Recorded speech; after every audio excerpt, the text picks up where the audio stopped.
At last you have arrived. Is Malachor as you remember?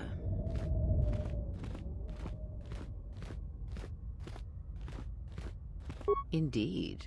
Perhaps it is merely your perceptions of me that have changed. It is strange that you believe Malachor has not. But it has always been timeless to you, this place, and words have always been inadequate for the horrors that took place here.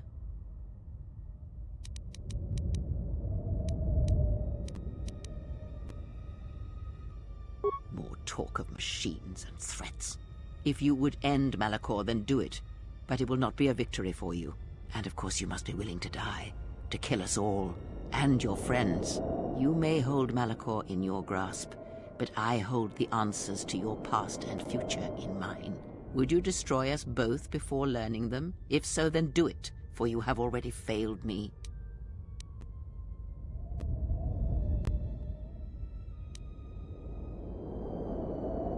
I never destroyed Atris. She had destroyed herself. I merely stripped away the illusion and brought her truth. Her teachings could not be allowed to continue, and like Malachor, she was part of your past, unresolved. She needed to be something you could confront and defeat one last time. It was part of your training, part of what was needed to make you complete. And there must always be a Darth Treya. The galaxy needs its betrayers, especially in the times to come. She loved you, you know, as one loves a champion. You were all that she could not be.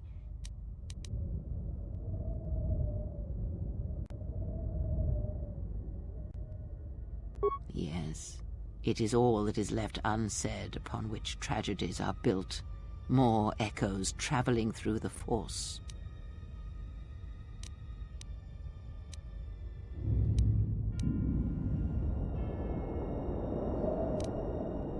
It is said that the Force has a will. It has a destiny for us all. I wield it, but it uses us all, and that is abhorrent to me, because I hate the Force. I hate that it seems to have a will, that it would control us to achieve some measure of balance when countless lives are lost. But in you, I see the potential to see the Force die, to turn away from its will, and that is what pleases me. You are beautiful to me, Exile. A dead spot in the Force, an emptiness in which its will might be denied. I use it as I would use a poison, and in the hopes of understanding it, I will learn the way to kill it. But perhaps these are the excuses of an old woman who has grown to rely on a thing she despises.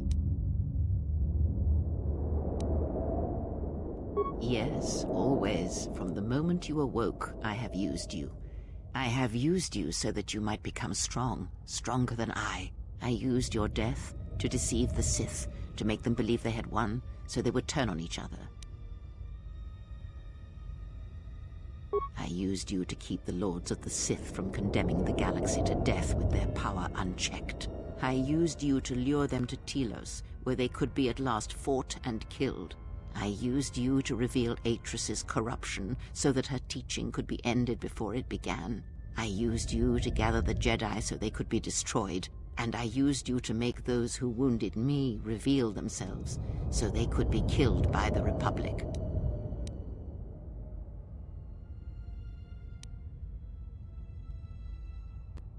Perhaps you were expecting some surprise. For me to reveal a secret that had eluded you, something that would change your perspective of events, shatter you to your core.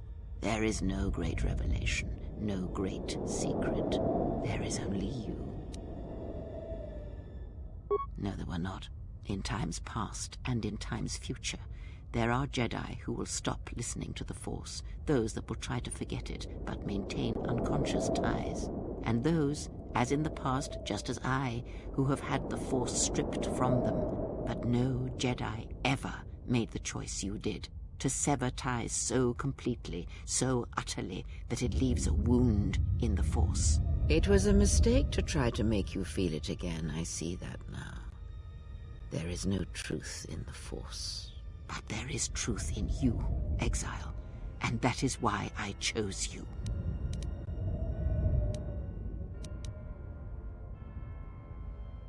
The apprentice must kill the master. If you do not, I will kill you. If I do not, then all you have achieved will be as nothing, as empty and as violent as Malakor itself.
If you do not kill me, I shall end you.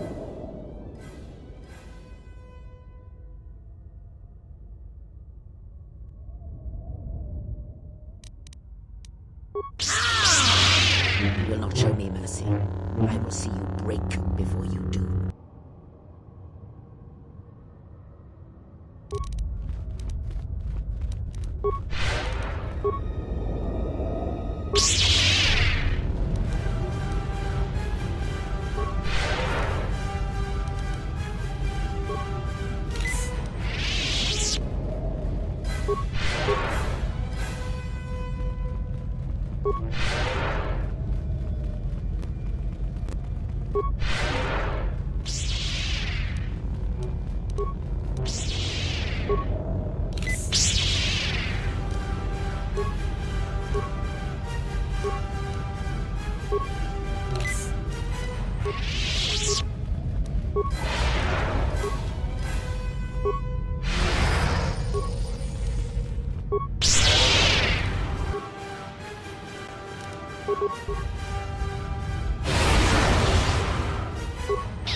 It is done. And you are greater than any I have ever trained. By killing me here, you have rewarded me more than you can possibly know.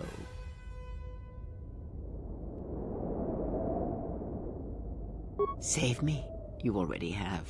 It is enough what you have done, from now into the future. Many things do I see as I gaze here from the heart of Malachor. This place channels such energies. If it matters to you at this last moment, I shall look into the future and tell you of what I see. It is my last gift to you, from one exile to another. You travel with them for so long, yet you do not know them still. Feel them through the Force, feel what they feel, hear their thoughts and know them as I fought to know you. They were the lost Jedi, you know, the true Jedi upon which the future will be built. They simply needed a leader and a teacher. She will stop hunting life and instead live it. She was not born to be a predator, despite her true father and the life she led within the shadow of Nar Shaddaa. She will miss you and think of you often. You who awakened her to what life is. She will live, but only for a time. Her death will occur in many years' time on a forgotten planet, saving the lives of others. But it will be her choice, and she will have no regrets. Many battles does that one have left in him, as Revan intended. A general needs an army as he needs those he trusts. And Canderous is a loyal beast, no matter how much he has broken upon Revan's will. But you know this. They will die a death that will last millennia, until all that remains is their code, their history, and in the end, the shell of their armor upon the shell of a man too easily slain by Jedi. The blinded one shall return to her home world, and as she looked upon you, she shall look upon the surface of that world, and perhaps at last see what she was meant to see. After that I do not know. I do know that you must leave her behind. Where you are destined, you must not take anyone you love. It was Revan's choice as well. If she leaves this place, she will leave battle behind her, in no small part due to your influence. She will take Atris's role as historian and teach others of the Jedi exile who gave up the Force and became stronger for it. Atten is, as always, the fool, and the Force watches out for one such as him, I feel, as it does for the old such as I. I would have killed the galaxy to preserve you. I would have let the galaxy die. You are more rare than you know, and what you have taught yourself must not be allowed to die. You are not a Jedi, not truly, and it is for that that I love you. Their paths are unknown to me, even the small one who waits for you outside this place. I sense it has one last journey for you. You must go where Revan did, into the unknown regions, where the Sith, the true Sith, wait in the dark for the great war that comes. It is because he remembered what lay buried here, this place, its teachings. It paved the way to Korriban, you know, the remnants here. And because Malachor, like Korriban, is on the fringes of the ancient Sith Empire, where the Sith wait for us in the dark. Have we? You thought that the corrupted remnants of the Republic, the machines spawned by technology that Revan led into battle, were the Sith? You are wrong. The Sith is a belief, and its empire, the true Sith Empire, rules elsewhere. And Revan knew that the true war is not against the Republic. It waits for us beyond the Outer Rim, and he has gone to fight it in his own way. And he left the Ebon Hawk and all its machines behind, for he knew he would not need them. And like you, he knew he must leave all loves behind as well, no matter how deeply one cares for them. Because such attachments are not the way of the Jedi, and they would only bring doom to them both in the dark places where he now walks. It would have helped had he made her understand, but she was always strong-willed, that one, and did not understand war as Revan did. Because I did not know where he had gone. If he had asked, would I have gone? I do not know. But he will need warriors, Sith and Jedi, any who can be sent after him into the depths of space, for any who know the way. Perhaps you shall go there with him and do battle at the end of all things. Instead, I remained here, and now show others the way. The Republic will fall, as it always has, a fall that will take millennia. Under the care of the herds of Ithor, the surface of Telos will bloom again, and its golden fields shall again harbor scientists and thinkers. And complacent and peaceful, it shall forget the time that Saul Karath orbited it and brought fire to its skies. But it shall be a home world again to others who will stretch out across the galaxy and bring life.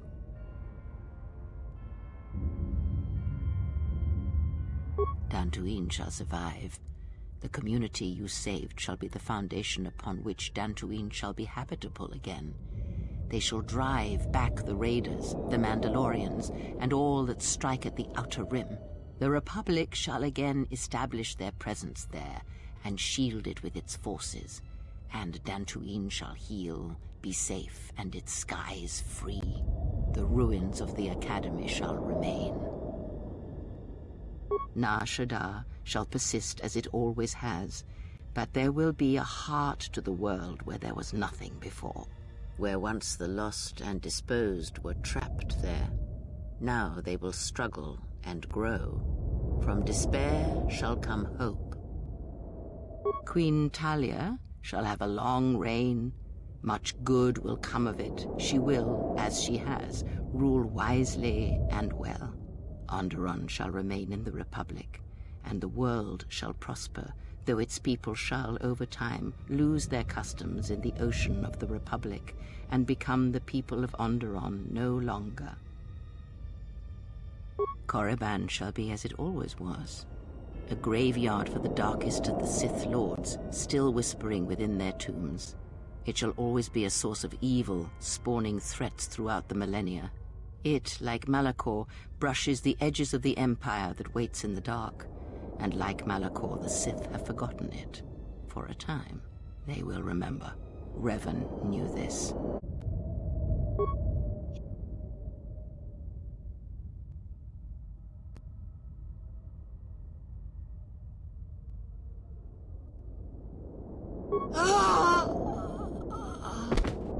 Need any company? I mean, I'm not doing anything. Besides, if I'm not around to bail you out of trouble, who knows what could happen. All right then. Where are we going again? I mean, because last time we were heading towards this mining colony on the edge of space, and there was this Sith Lord, and...